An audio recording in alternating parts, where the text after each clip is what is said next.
Hello everybody and welcome to another episode of SK Diecast Talks. So you can see the subject right in front of you of today's talk, and we are going to unbox these two beautiful cars, Porsche RWB Apple from Time Micro, and it's a 1:64 scale. So I've got both the variants of these cars, the white and the black, and I picked these up from Cars and Dolls. Thanks Harsh for that. They're nice cars, I liked it. But of course, there are a few pros and a few cons of these cars. I'm going to talk about that very soon. So first, let's take a look at what this is all about. So the two variants, the black and the white, are right over here. So let's take a look at the packaging first. So I removed the plastic cover that was there on top of this. The box is very plain and simple. So there's just an Apple logo on the back. And they've just put another Apple logo here with the typical rainbow livery that comes with this car. And then the white one is an 89 and the black one is 90. So it has the H&R logo over there.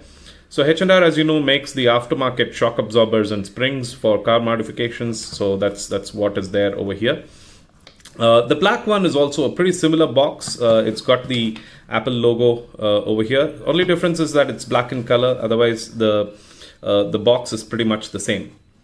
So what is written here below is just a warning which says collector's model not suitable for children under the age of 14 in different languages. So one thing that is very, very clear from this box is that this is not a licensed model. So that's your first con. The first con is that these models are not licensed. Now, the second thing that that struck me when I saw these cars as soon as they came into my hands was that I thought they've got it all wrong. I thought everything is completely different here. And I was a little confused. Why do these cars look so different from the original Apple RWB? And then I realized the original RWB was a Porsche 930, and whereas these ones are Porsche 993s. So that's the difference between the two. So in reality, there was no Apple RWB 993 Porsche. It was only the 930 that was there. And secondly, there was no black livery on the RWB Porsches. It was just the white one. So there you go. So first con, not a licensed model. So licensed models very clearly mention on the sleeve or on the box or somewhere that they are actually licensed. Alright, so I've opened up the cars now. I've opened the acrylic boxes. Now, the next thing I'm going to talk about is the build quality. Now, I'm a little disappointed in the build quality, especially considering the price that I paid for these. I think these retailed at about $2,250 or $2,229 or something like that. And I'm very disappointed with the build quality, honestly speaking. So you can see here in this particular car, the seat is loose. I don't know whether that happened because it's a damage in transit or whether it's a defective model. You can see the seat moving around there. And since this is a sealed body and, I have no other option but to open the base to fix that seat back. So that's a little disappointing. The second thing that I have as a part of the build quality is the way the windows are fixed. So you can take a look at that over there. Right over here, you can see that there is a very clear gap between the window and the frame. So I thought it was incidentally, in just one model, it's like that, but looks like it's going to be uniform across Time Micro models. So you can see here, the gap is larger in the black one. So the fit is not what I expected. So, like I said, it's disappointing when you pay this money for this kind of a car and then you find that the fit and finish is not very great. So, a little disappointing. So, I think that's predominantly on the fit and finish. So, I would give a rating of about, I don't know, maybe I would give a 5 or 6 out of 10, especially when something as simple as fitting in the windows is a problem, so I don't know what to say. But like I said, I'm quite disappointed. So con number 2, there you go, bad fit and finish. So that's the second con. Now talking about the paint, the black one, like I said before, is a matte finished one. I think the paint is quite neat. The white one is gloss finished.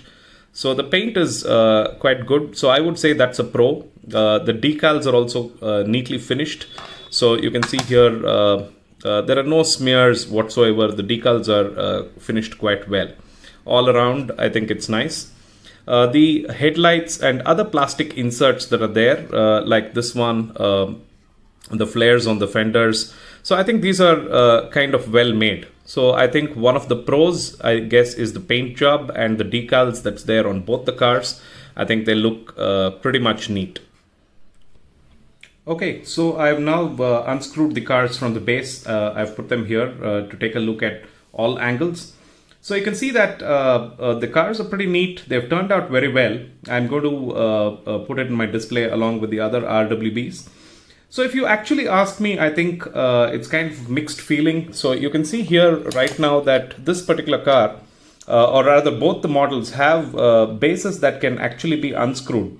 So that's good in one way, because I think I'm going to be able to fit that broken seat in this car that you can see. I'm going to fit that back so that it becomes so much easier for me to unscrew. But it's a little strange as to why these guys would put openable bases on these kind of models. I'm not very sure what the logic is. I'm guessing that it can probably be cost cutting. Instead of riveting the cars, you just fit them with a screw. I think it makes it a little more cheaper. Probably that's why they've done it that way. Not very sure though.